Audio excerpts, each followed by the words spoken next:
So hello students, IBPS PO की एक grand recruitment आई है। 6700 करीब वैकेंसीज हैं और उसमें अगर आप अच्छे से अप्लाई करना चाहते हैं तो मैं आपके लिए वीडियो लेकर आया हूं जिसमें हम आपको बताएंगे कि किस तरीके से आप अपने फॉर्म को प्रोसेस कर सकते हैं, अप्लाई कर सकते हैं, साइन कैसे करना है, हैंड रिटन डिक्लेरेशन कैसे करना है, फोटो कैसे अपलोड करना है, किस वेबसाइट पे जाना है, क्या पेमेंट लगेगा, किस तरीके से कर सकते हैं। तो आइए जानते हैं इसके बारे में।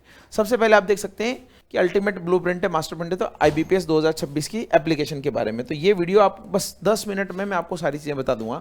ये डेस्टिनेशन है ibpspo.in की वेबसाइट है, जहां पर आप जाइएगा। 1 जुलाई से 21 जुलाई के बीच में ही आपको फॉर्म भरना है और पहले ही भर दीजिएगा, सर्वर का प्रॉब्लम कभी आए तो ध्यान रखिएगा। और ये जो है 2027-28 की जो वैकेंसीज फिलअप होगी उसके लिए है, जो 2026 में भर्ती निकली, लेकिन 27-28 की वैकेंसी के लिए प्रोबेशनरी ऑफिसर्स की, जो नेशनलाइज बैंक के उनमें 4 प्रोसेस हैं। फेज 1 में आप क्या करिए, अपने सारे डॉक्यूमेंट को कलेक्ट कर लीजिए, असेंबल कर लीजिए, उनको फॉर्मेट कर लीजिए, फोटो स्कैन कर लीजिए, हैंड रिटन डिक्लेरेशन लिख के स्कैन कर लीजिए, एक पेज पे थंब का जो इंप्रेशन है वो डाल के स्कैन कर लीजिए, सारा कलेक्ट करना है। दूसरा, रजिस्ट्रेशन की एंट्री करना है। तीसरा, एक बार वेरीफाई करना है, मॉडिफिकेशन हो तो उसमें करना है। और चौथा जो है पेमेंट करना है फाइनल। इन 4 प्रोसेस को थोड़ा डिटेल में जानते हैं। तो सबसे पहले क्या है, अपना फाइनल डॉक्यूमेंट चेकलिस्ट। एक तो आप अपना फोटोग्राफ चेंज कर फोटोग्राफ जो है वो स्कैन कर लीजिए, हालांकि लाइव भी कैप्चर होगा लेकिन स्कैन फोटोग्राफ आपको चाहिए। कैंडिडेट का सिग्नेचर चाहिए, फिर एक लेफ्ट थंब इंप्रेशन चाहिए और हैंड रिटन डिक्लेरेशन चाहिए। 10वीं की मार्कशीट वगैरह तो नहीं चाहिए, इसमें कोई डॉक्यूमेंट डालने नहीं होते हैं। किसी का जो है वो बाद में ही इंटरव्यू के टाइम डॉक्यूमेंट वेरिफिकेशन होता है, तो ये नहीं चाहिए उसमें। अब आप जो है ध्यान रखिएगा कि आपका जो ऑनलाइन प्रोसेस है उसको तब तक स्टार्ट मत करिएगा जब तक ये सारी चीज़ें आपके पास में नहीं है। और इनको भी मैं डिटेल में बता देता हूँ कि किस चीज़ में क्या है। सबसे पहले फोटोग्राफ है, इतने केबी में आप अरेंज कर लीजिए और इतने पिक्सल में हो, और ये जो है वाइट बैकग्राउंड होना चाहिए। जेपीजी या जेपीजी इमेज तो कोई सी भी हो सकती है। यहाँ पर थोड़ा ध्यान रखने की वाली बात है, जो सिग्नेचर है वो ब्लैक इंक में ही होने चाहिए। जो आपका हैंड रिटन डिक्लेरेशन है, जो हाथ से लिखना है आपको, वो आपका ब्लैक इंक में ही होना चाहिए। लेकिन जो थंब इंप्रेशन है वो आपका ब्लैक और ब्लू इंक में हो सकता है। और इनके लिए भी केबी दिए हुए हैं कि ये 20 से 50 होना चाहिए, 50 से 100 होना चाहिए, 10 से 20 होना चाहिए। इसके बीच में ही आप इसको एक बार अच्छे से तैयार करके रख लीजिए, फिर आप कर सकते हैं। कुछ डेमो फाइल्स मैंने बताई है कि फोटो जो है इस तरीके से टॉपी या कैप जो है, आप गॉगल्स पहने हुए या हुडी लगाए हुए इस तरीके से मत करिएगा। आप चश्मा पहन सकते हैं, इसमें कोई प्रॉब्लम नहीं है, लेकिन ये जो है रिफ्लेक्शन वाला नहीं होना चाहिए जिससे आपकी आंखें ही नजर ना आए। तो यहाँ लिखा हुआ है ग्लास तो परमिटेड है, लेकिन रिफ्लेक्शन वाले नहीं होने चाहिए, या रेड आई नहीं होनी चाहिए। तो इस तरीके से रिलैक्स फेस में आप खिंचवा सकते हैं, ये बेंचमार्क है।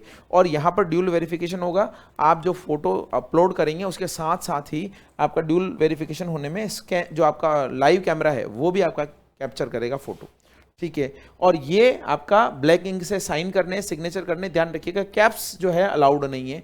कैपिटल लेटर में आप अपना नाम मत लिखिएगा, रनिंग राइटिंग में लिखिएगा।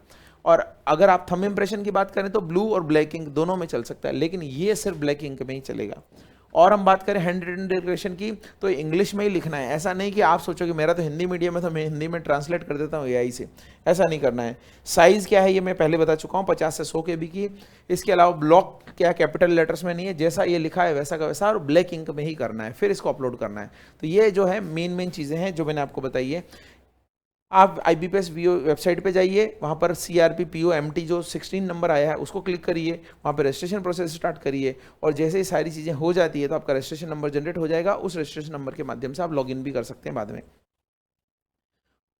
आप जो भी फील्ड भरें उसका एडिट की फैसिलिटी है इस बार, लेकिन ध्यान रखिएगा नाम, email ID, mobile number, state, post, nationality, ये जो है चेंज नहीं होगी आपकी, ये लॉक हो जाएगी एकदम। तो आप ध्यान रखिएगा, इनको आप एडिट नहीं कर सकते बाद में, एडिट विंडो के दौरान भी एडिट नहीं कर सकते। इस बार 2 दिन का एडिट विंडो दिया है, इसीलिए इनको 2 बार वेरीफाई करिएगा। 2 बार वेरीफाई करने के बाद में ही आप जो है इसको सबमिट करिएगा।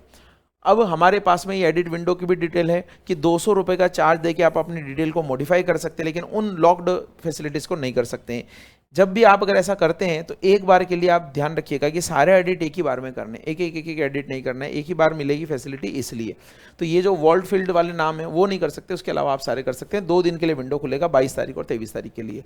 आपका जो फीस है वो 175 रुपया है जो इन कैटेगरीज के लोगों के लिए है, और 850 रुपया जो बाकी अदर कैटेगरीज के लोगों के लिए है। तो आप UPI, IMPS, net banking, debit card, credit card किसी से भी कर सकते हैं, लेकिन यहाँ पे पहुँचने के बाद अपने ब्राउजर को रिफ्रेश मत करिएगा, क्योंकि पेमेंट प्रोसेस जो है रुक जाता है, फिर वापस से आपको जाना पड़ेगा पेमेंट प्रोसेस पे। और आप जैसे ही ये हो जाता है तो उसका एक प्रिंट आउट या ई रिसिट वगैरह लेकर रख सकते हैं, ताकि आपको बाद में ईजी हो जाए। जब आपका इंटरव्यू होगा, ये मान के चल रहा हूँ मैं कि आप फॉर्म भर रहे तो इंटरव्यू होगा, तो एक कॉपी तो एटलीस्ट जो है आप प्रिंट आउट की अपने एप्लीकेशन फॉर्म की, कंप्लीट एप्लीकेशन फॉर्म की और ई रिसिट की प्रिंट आउट लेकर रख लीजिएगा। हालांकि बाद में ज़्यादा चाहिए होती है, लेकिन तब विंडो वापस ओपन हो जाती है। ये जो है कि एप्लीकेशन एरर क्या हो सकती है, 3 मेजर गलतियां। तो सबसे पहले तो सिग्नेचर या हैंड रिटन डिक्लेरेशन जो है कैपिटल लेटर में कर लो, इससे रिजेक्ट हो जाएगा फॉर्म। अगर आपका फोटो ब्लर इफेक्ट वाला है, स्मग्ड है, एलिजिबल है या डॉक्यूमेंट वैसा है, तो आपका गड़बड़ हो जाएगा। और आइडेंटिटी मिसमैच होने पे कई बार चेंज होता रहता है ना, तो अच्छे से वो प्रिंट आप लगाइएगा उस पर। रिजल्ट या एग्जाम डे पे फिर आपका ये हो जाता है। तो ये 3 जो है मिस्टेक हो जाती है, अगर आपने सही से स्कैन नहीं किया तो मैच नहीं करेगा वो। ठीक है, तो ये गलतियां आपको नहीं करना है। और लास्ट में ये QR कोड आएगा, आप इसको पेमेंट कर दीजिए, आपका फॉर्म एग्जीक्यूट हो जाएगा। इस तरीके से आपका एक प्रोसेस पूरा होगा। इसके बाद प्री मेंस और इंटरव्यू का प्रोसेस हमें करना है। धाकड़ कॉन्सेप्ट आपके साथ में लगा रहेगा। बढ़ते रहिए आगे और इस बार जॉब जरूर लीजिए। Thank you so much.